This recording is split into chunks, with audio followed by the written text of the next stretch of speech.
Boa tarde, pessoal. Vamos lá para mais uma aula de língua portuguesa. Todo mundo descansado, fim de semana acabou.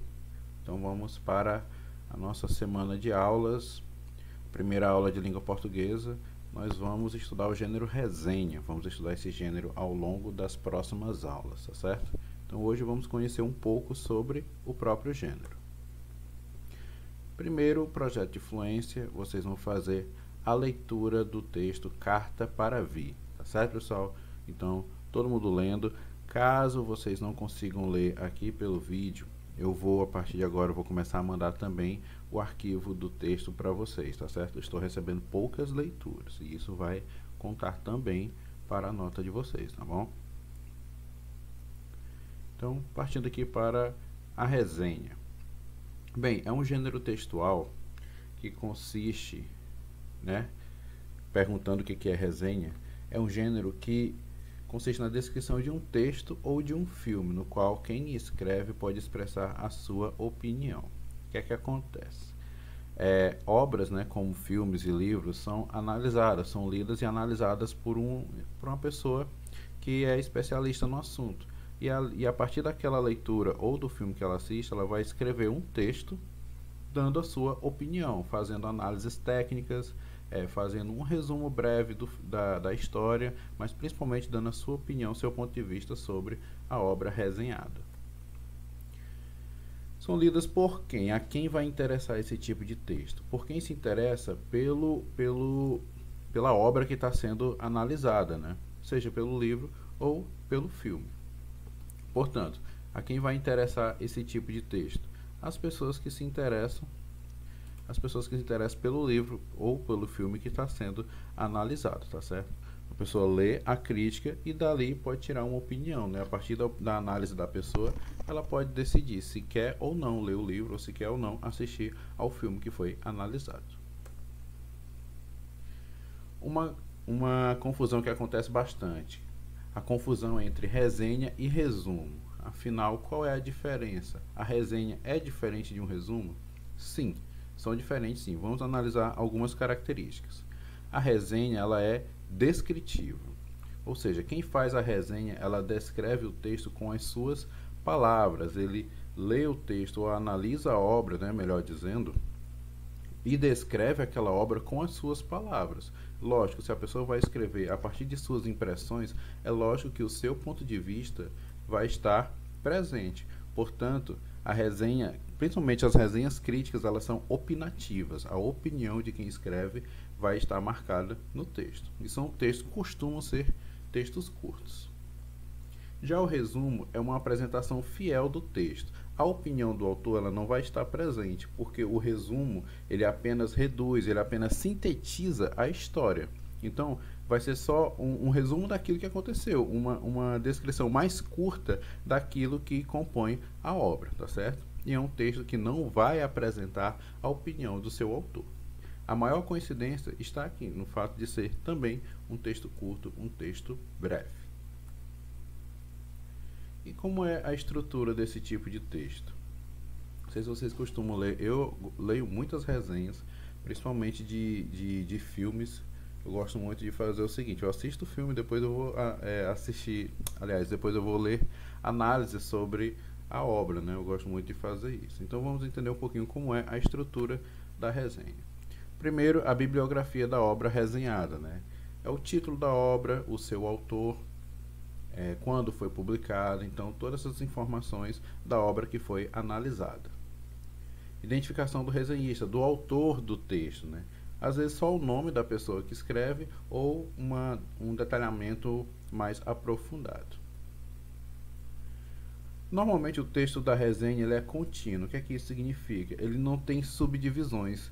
É um texto inteiro, sem subtítulos, sem subdivisões ao longo de sua estrutura.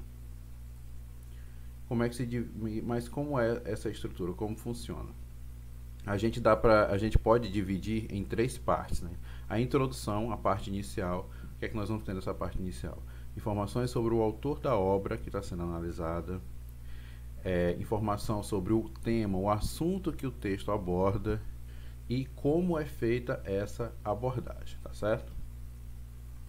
Depois, o desenvolvimento. E aqui é importante ressaltar o seguinte: quem escreve uma resenha está expondo a sua opinião. E normalmente quem expõe a sua opinião, ela quer convencer a pessoa que lê daquilo que ela escreve. Portanto, uma resenha ela serve também para convencer o leitor. É um texto que tem uma característica de persuasão, de convencimento do seu leitor. Assim como o anúncio publicitário que estudamos na semana passada. E por fim, a conclusão, né? Informar se o tema é de fácil compreensão, se a obra é interessante, enfim. Aqui é onde o autor da resenha ele vai dar o seu parecer final sobre a obra que foi analisada. Que características a gente pode destacar desse gênero textual? Bem, trouxe aqui 5. Concisão, né? Costumam ser textos curtos, textos que vão direto ao ponto, ou seja, não há como eu posso dizer, floreamentos, a pessoa não diz nada aquilo que não seja estritamente necessário. Por isso também é um texto objetivo, direto ao ponto, sem rodeios. Apresenta a argumentação. Se é um texto que tem como característica a persuasão, se ele vai tentar convencer o seu leitor, argumentar é mais do que necessário, é fundamental. Portanto, o resenhista ele vai apresentar elementos que fundamentem o seu ponto de vista, que fundamentem a sua análise, a sua opinião sobre a obra que foi analisada. A recomendação. Como a resenha é feita principalmente focando pessoas que ainda não conhecem a obra que foi analisada, ao fim do texto é comum o autor fazer a recomendação, ou seja, dizer se indica aquela obra ou se não indica, se aquela obra é interessante ou não. Ou até melhor, os resenhistas mais cuidadosos, eles recomendam para o tipo de público. Por exemplo, assiste um determinado filme e diz: esse filme pode interessar ao público jovem, mas talvez não interesse ao público adulto. Então, essa recomendação sempre vai aparecer nas resenhas. E aquela estrutura que a gente citou, com introdução, desenvolvimento e conclusão. Para a gente observar essas características, vamos fazer aqui a leitura da resenha do filme O Rei Leão, filme que é um filme dos anos 90, na verdade 94, como diz aqui o texto, e ano passado ele ganhou um remake, né, como uma espécie de live action, digamos assim, né. Ao invés de ser um desenho, uma animação, nós temos figuras de animais hiperrealistas no lugar dos personagens que a gente já conhecia. Então vamos fazer aqui a leitura breve. Infelizmente, é uma Mona Lisa sem a marca autoral de um Leonardo da Vinci. Esse é o título do texto. A introdução, perceba aqui que ela é bem longa. O primeiro parágrafo introdutório faz aquele resumo, ele é bem longo. Assisti recentemente a animação original de 94, O Rei Leão, e ele realmente foi um clássico para a época. A lição de respeito entre animais e a natureza, os ensinamentos sobre o ciclo da vida e a relação entre pai e filho eram alguns dos pontos altos de uma animação que é praticamente impecável e foi o grande divisor de águas da Disney. Seguindo a proposta da gigante produtora em refilmar todos os seus clássicos, agora em live action, chegou a vez de O Rei Leão, onde tinha como grande desafio dar ao espectador a sensação de assistir um filme com animais reais, e neste quesito ele triunfa absurdamente. Percebo aqui a opinião do autor. Cada quadro criado é extremamente fiel ao original, como um trabalho visual absurdo, onde por vezes parece um documentário sobre os animais da África. A pergunta é: a animação merecia um remake? O desenho original talvez seja um dos trabalhos mais impressionantes em questão de animação tradicional, justamente pela rica expressão de seus personagens, que só era possível naquele formato. Agora, mesmo com todo esse vislumbre visual, estes mesmos personagens não herdaram as expressões humanas de seus antecessores por se tratarem de animais da vida real, sem sorrisos, sem cara de malvado ou que vão aprontar alguma. Só que mesmo assim eles falam, e esse talvez seja o problema dessa nova versão. Então essa é a introdução do texto, a parte inicial, onde ele já dá uma ideia do tema que vai ser, ele já deixa claro o tema que vai ser abordado e já começa a deixar transparecer qual é o seu ponto de vista sobre esse filme. Continuando.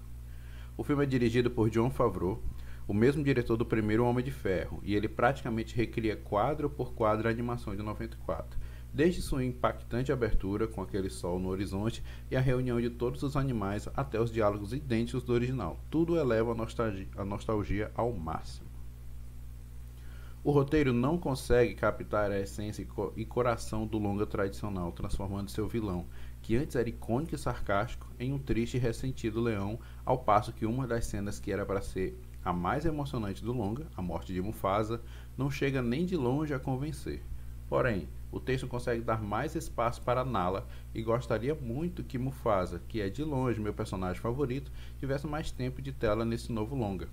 É impressionante como a imponência deste personagem segue forte todo o filme, mesmo sem sua presença. A trilha sonora de Hans Zimmer continua épica, marcante e icônica, onde tenho certeza que fará os olhos do público brilharem. Com a inexpressividade dos personagens, a emoção cabe unicamente da trilha sonora e da performance vocal dos atores. Ninguém poderia fazer melhor a voz de Mufasa do que James Earl Jones, que retorna ao icônico personagem após 25 anos, pois os produtores não acharam ninguém melhor para fazer. Sua voz tem uma imponência e um ar de sabedoria que casam perfeitamente com o personagem. De resto, ninguém consegue repetir o feito dos artistas anteriores, com um apagado Donald Glover como o adulto Simba e uma deslocada Beyoncé como Nala. O Rei Leão é impecável visualmente e impressiona pela beleza e realismo, mas quebra o que era mais importante no original, a personalidade e o carisma de seus personagens, o que arrebatou o coração do público do mundo inteiro. Infelizmente, é uma Mona Lisa sem a marca autoral de um Leonardo da Vinci.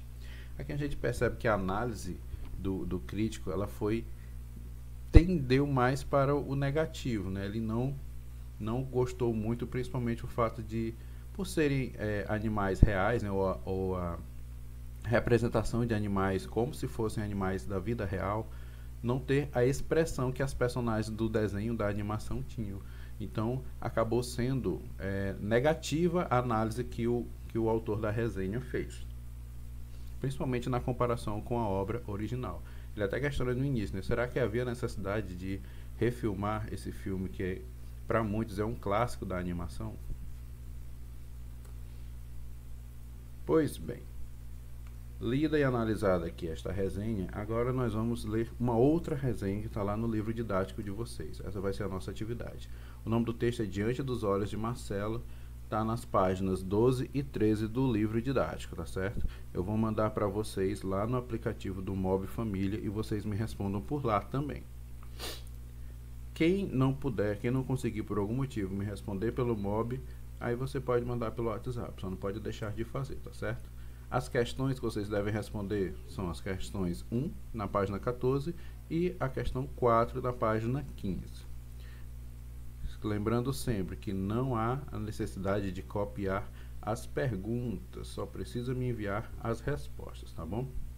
Então é isso, pessoal, a gente encerra por aqui, desejando a todos uma ótima semana e todo mundo se protegendo, ficando em casa e assistindo, acompanhando as aulas, tá bom? Qualquer dúvida é só me perguntar lá pelo WhatsApp. Até a próxima aula, pessoal.